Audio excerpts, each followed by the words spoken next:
Let me come to Minister Okonjo-Iweala because, as we said, you are Africa's biggest economy. Someone said to me the other day, 1 in every 5 Africans is Nigerian, and therefore Nigeria is going to play a very big and important role in the integration and coordination that we're talking about. How do we do that? What mechanisms do we put in place to ensure that we have a functional AU that's able, once we have agreed on certain goals, to attain them? Well, I think first I wanted to joke, when you say we may not be around, we probably will be.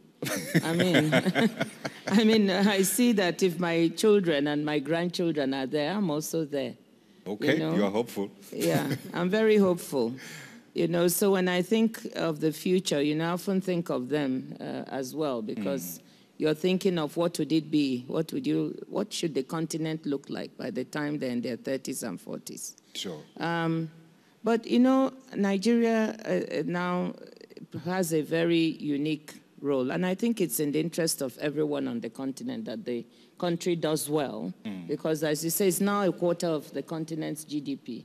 And perforce must continue to perform well, be stable, and, so it can help be a growth pole within the continent. So I subscribe to what President Kagame said, that if you're doing well, and your neighbors are not, it doesn't really make any sense. Absolutely. Yeah, so we must all think of how we are performing in order that those around us perform. And Nigeria provides a large market, as well as being a center, that can really manufacture and drive a lot of the development, not only within the country, but also across the continent. Yeah. So the way we see it is that we must begin to think about that agenda. Before we get to 2063, I think there's 2030 on the way.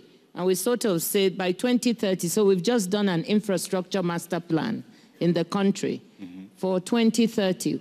What must we have in place in order that we can link up with the rest of the continent? And what sort of investment must we make? And the amounts are staggering. We would need $30 billion a year, to 2030 to be able to meet all. And when I say infrastructure, I'm including everything, power, water, and so on. That's, multiple times of what we are investing now. So I think we must focus on what are the critical things that we need to do within the country in order for us to be a driver of the rest of the sub-region and also of the rest of Africa. And what is it we need to do to see that that integration works well?